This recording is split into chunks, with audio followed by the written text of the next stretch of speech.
Hello, thank you for joining us. Today we will be discussing how the city of Munich remembers its Nazi past and what the memorials that occupy Munich's public spaces can tell us about the process of remembering. But first, allow me to introduce myself. My name is Jesse. I'm originally from New York, but I've lived in various parts of the US as well as in Germany. I'm currently living in Jerusalem, where I'm completing my graduate degree at the Hebrew University. One of my primary interests and fields of research is German Jewish history and, of course, the Shoah, both of which relate to subjects we're going to be discussing today. Joining me from Munich is my colleague Leo, who will be taking us on a virtual city tour and helping us answer the following questions. How does Munich remember the Nazi era? How does it commemorate those who were persecuted and killed during those dark days? What about the heroic few who resisted the regime in Munich? And finally, how do memorials impact the public history and collective memory of Munich today? Leo, as we're thinking about these questions, can you tell us a bit about what we're going to see today?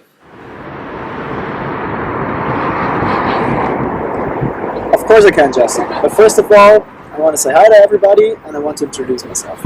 My name is Leo, as Jesse told you before, and I'm 23 years old and I'm a native of the city of Munich, and I've lived in and around the city for all of my life practically. I'm studying at the LMU in Munich, which you will see in a second, and I'm approaching a master's degree in the field of contemporary history. And today, Jesse and I will show you 4 examples of monuments to the resistance to National Socialism, as well as examples of monuments to the victims of National Socialism. These are the Weiße Rose, or White Rose in English, memorials. Then the Viscardi-Gasse, the Platz der Opfer, or Square for the Victims of National Socialism, and the Stolpersteine, or Stumbling Stones. As we explore these sites, we will see 2 themes shaping the commemorative culture of Munich. And these themes are, on the one hand, the commemoration of the victims, and on the other hand, the way resistance and non-compliance was and is remembered to this day. We will try to show how these 2 strains coexist and to a certain extent compete with each other. Great, so let's get started with our virtual tour. You're standing in the Geschwister-Scholl-Platz on the LMU campus right now, is that correct? Exactly. As you know, Jesse, we want to start a tour here at the LMU because it relates to our first topic on this tour, the Weiße Rose, or as I said before, in English, the White Rose. Because this university was the site of their, by now, most iconic act of resistance. And, as some of you also might know, most of the members of the Weiße Rose were members of this university. So, for more details, follow me and we'll go in.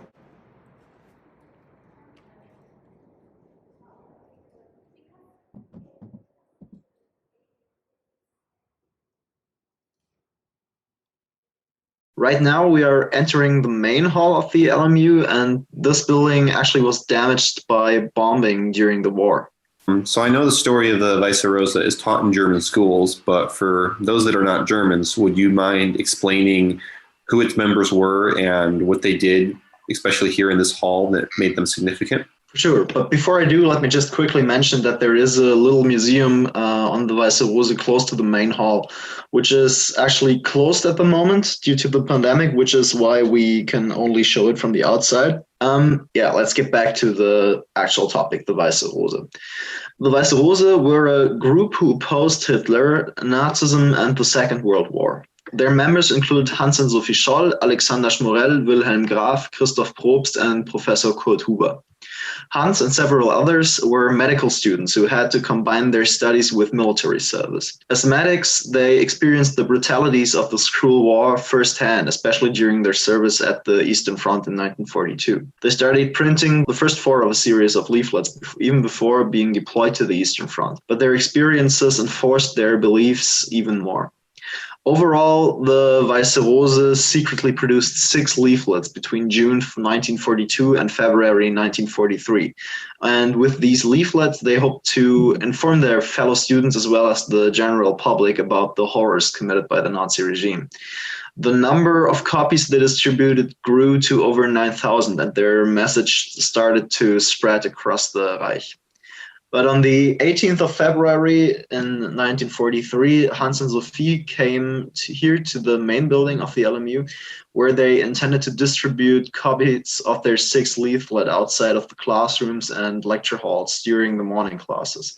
But in their hurry, Sophie threw the leaflets from the 2nd floor down into the main hall. Actually, that's where we're standing right now. But unfortunately, they were seen by a janitor, and he reported them to the Gestapo, which led to Hans and Sophie and a number of their friends getting arrested. And the Scholl siblings, Huber, Schmorell, Graf, and Probst, were all sentenced to death and executed within the next months.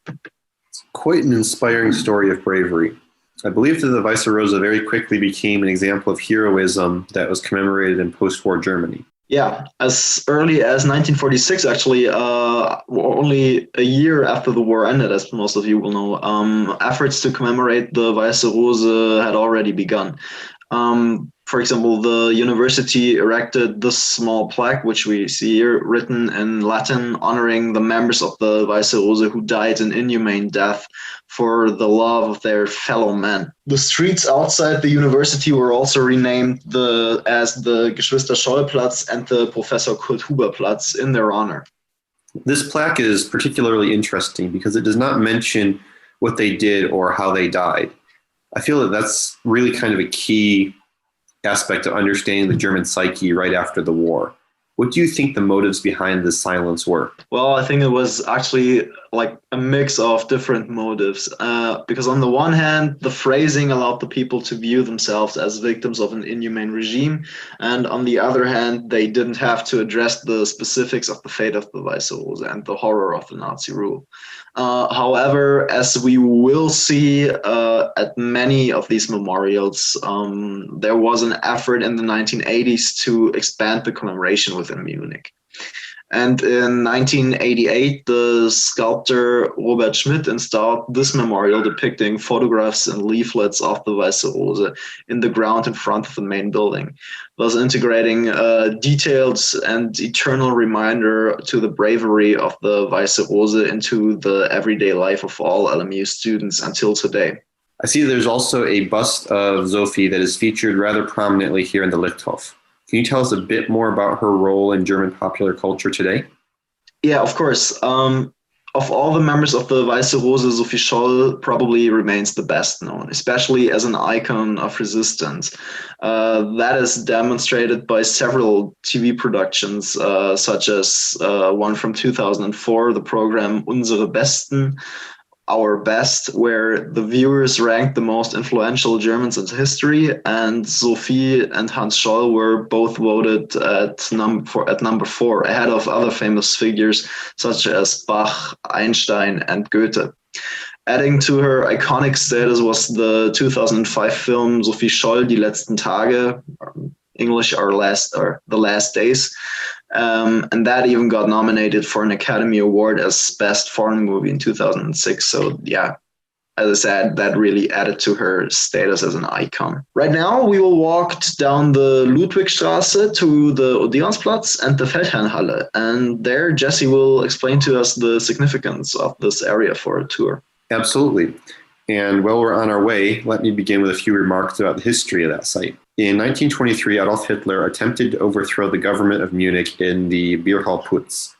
He was stopped at the Feldherrnhalle, or Field Marshal Hall in English, where his supporters clashed with the Munich police. After the result of that fighting, 16 Nazis and 4 police officers were killed, and Hitler had been arrested. However, being in prison did not discourage him, which he used that time to write Mein Kampf, and 10 years later, in 1933, he had taken power in Germany. Jesse's totally right. Today, there is a memorial to the policemen who were killed, but this wasn't the first monument to be put up here. Before that, the Nazis had erected a memorial to the martyrs of their cause here. This monument, which we can see here, was always guarded, and the guards enforced the rule that everyone passing by had to do the Hitler salute to the memorial for the dead Nazis. And I think it's also important to point out that the Residenzstraße connects the Odeonsplatz with the city center. So a lot of people had to walk along this main road past the memorial. Yes, and that's what makes this little alley, the Viscardigasse, so important. Not everyone supported the Nazis, and some people did not want to salute the memorial. The only way to avoid doing this was to turn left and walk through the Viscardigasse to the Tarentinerstrasse. Due to this silent form of protest, the Viscardigasse became known as Schurker's Alley, or Durcherbergergasse.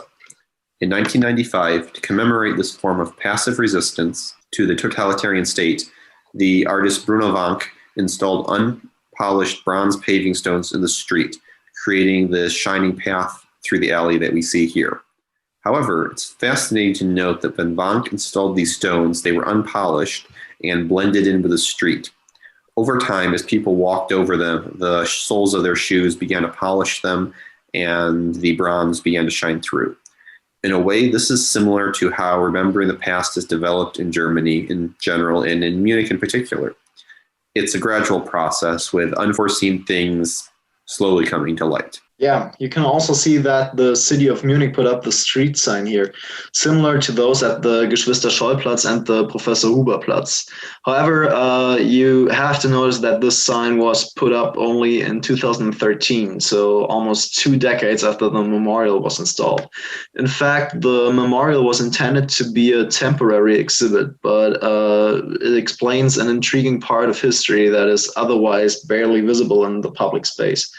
And I think this memorial is quite important to understand what everyday life in a dictatorship was like, and makes me personally think about the possibilities that people had to resist this totalitarian Nazi regime. Now we're on our way to the Platz der Opfer des Nationalsozialismus, or Square for the Victims of National Socialism, for everybody that does not understand German. To reach our destination, we will follow the route of defiance through to the Nazis through the Viscardigasse and turn right onto the Theatinerstraße, walking through the Odeonsplatz and turning left onto the Brienner Straße.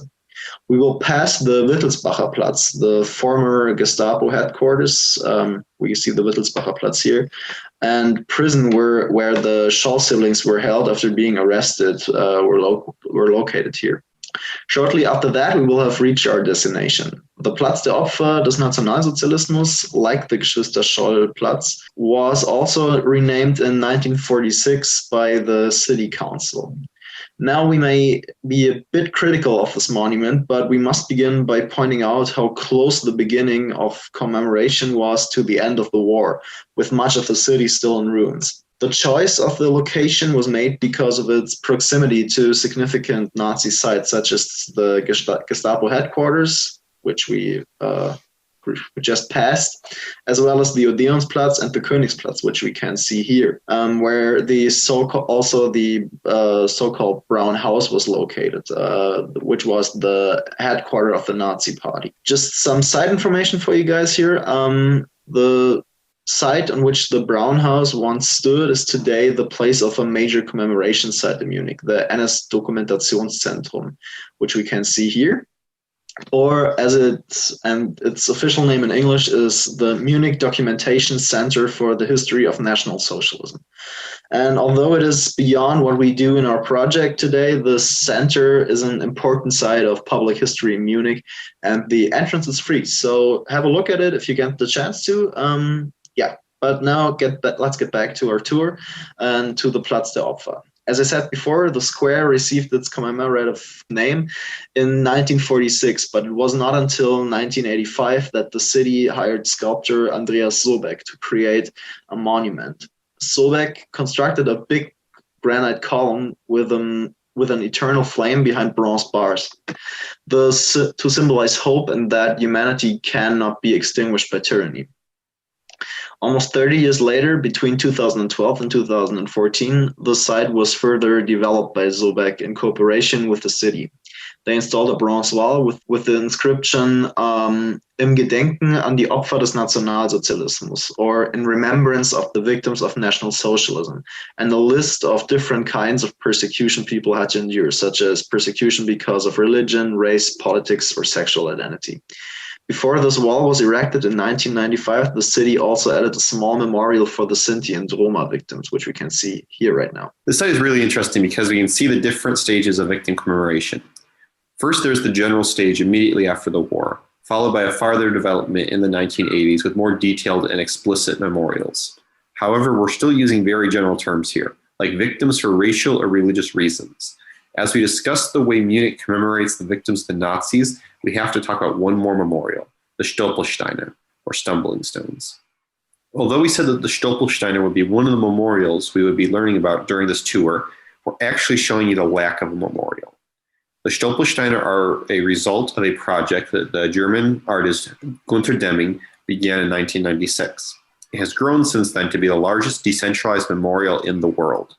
Deming's idea was to place small bronze paving stones stamped with a name, date of birth, and date of deportation, as well as date and location of death, outside the last known residence of victims of the Nazi regime.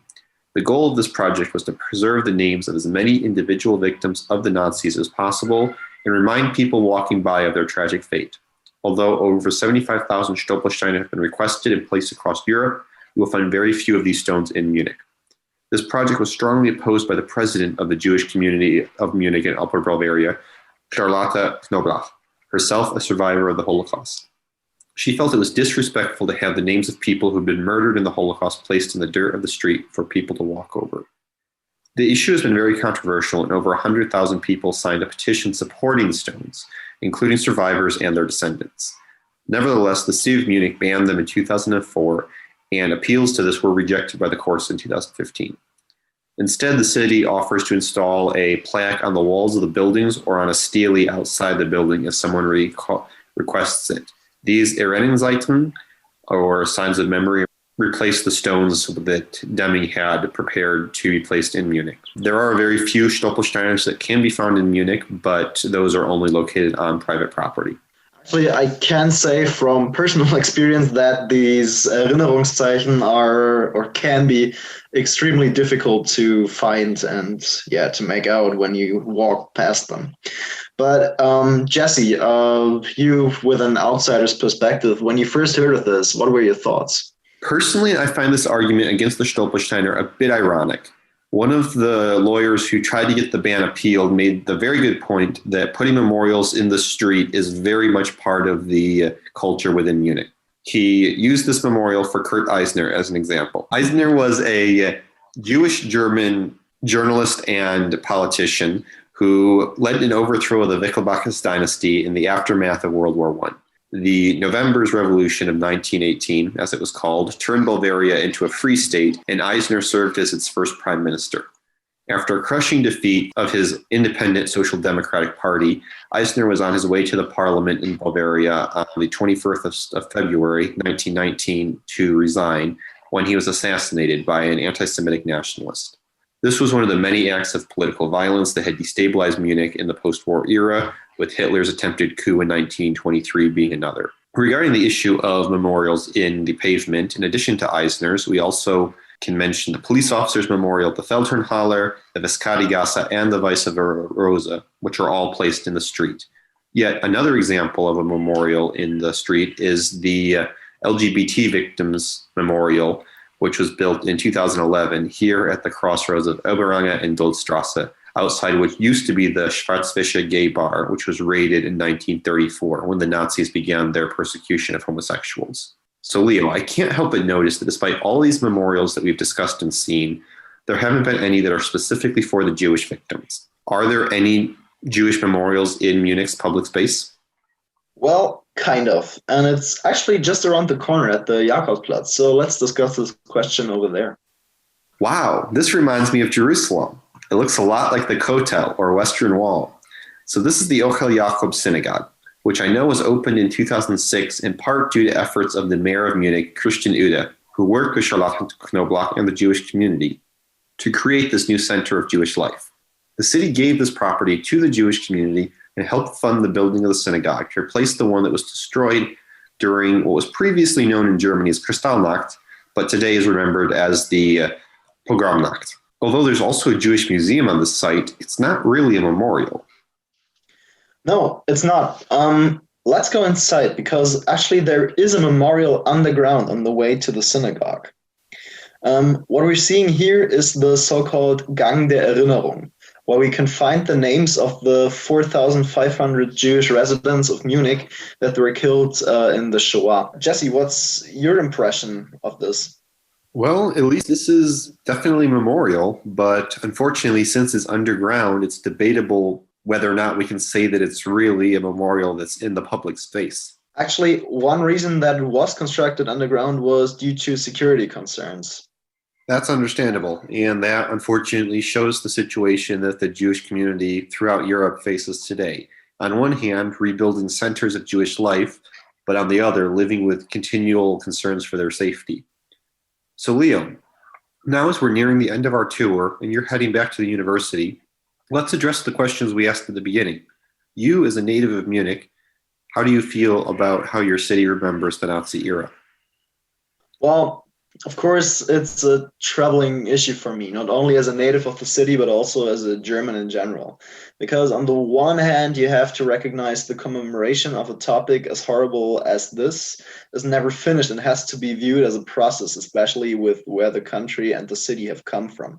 But on the other hand, I think the glorification of the resistance allows one to be focused on the wrong part of this period. This, I think, is especially problematic because this gives ground for nationalism to grow again. But to be fair, the people resisting have earned the right to be remembered by stepping up in the way they did.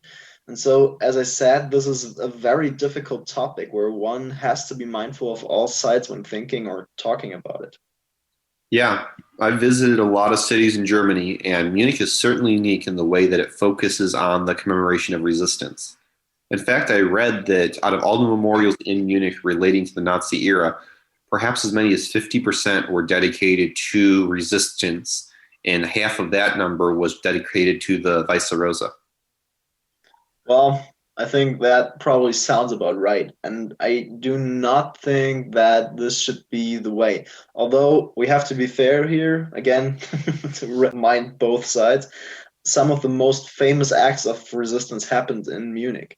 I'm talking about the Weiße Rose as well as about the Georg Else assassination attempt of Hitler in November of 1939, an act that also has its own memorial, by the way. But in my opinion, people need more reminders of not only the victims of Nazi persecution, but of what these persecuted people had to endure and how many within the German society had backed this regime. As someone that spent part of my childhood in the southern United States, I can relate to the struggle of dealing with the history of a racist regime. Thinking about how the Confederacy is remembered there, I think it's really important to focus on the memorialization of the treatment of the victims. And victims' experiences and their suffering are particularly powerful and hard to refute. That's why it's a little unsettling for me how the commemoration in Munich not only emphasizes the resistance so much, which, as you mentioned, is understandable, but it also somewhat neglects specifically the Jewish victims of the Nazi regime. Sadly, I have to agree with this for the most part, but still, I think as a German, the Shoah is present in next to all memorials regarding this time because of the close association between National Socialism and the Holocaust. Even seeing the synagogue as a non-Jewish German reminds me of the Shoah. And although I can only speak about my experience, my personal experience, I am pretty sure that there are a lot of Germans, Jewish and non-Jewish, who experience the same thing. I also have to mention the memorial site in the former concentration camp of Dachau, only a few kilometers away from Munich, which is visited by close to every school in and around Munich at some point. And the fate of Jewish and non-Jewish prisoners is remembered there. Yeah, and not only do students visit that site, but also many tourists. I remember the first time I visited Munich a few years ago, Dachau was one of the first sites that I made sure to see. Yet the memorial in Dachau in some ways is similar to the Platz der Opfer, as it tries to show the various groups of people that were persecuted by the Nazis, although it's a bit more specific since it depicts the different colored badges that the concentration camp system used to classify prisoners. So you see the Jewish victims clearly represented by the yellow Magan David or Star of David patch that was used. So I think we can agree that there is a lot of room for improvement, but that Munich has come a long way. Yeah, I agree. Despite the shortcomings, Munich is a city with definitely a lot of really unique and thought-provoking memorials. So, Leo, thank you so much for helping us explore some of them today. Of course. And now that we are back where we started, at the LMU, we will end our virtual tour through some of the memorial sites in Munich and the necessary debate regarding them. We hope you found our discoveries as interesting as we did, and we also recommend visiting the sites yourself if you get the chance to, and maybe have a talk about it over the memorial sites afterwards over a beer or two. Thank you and goodbye.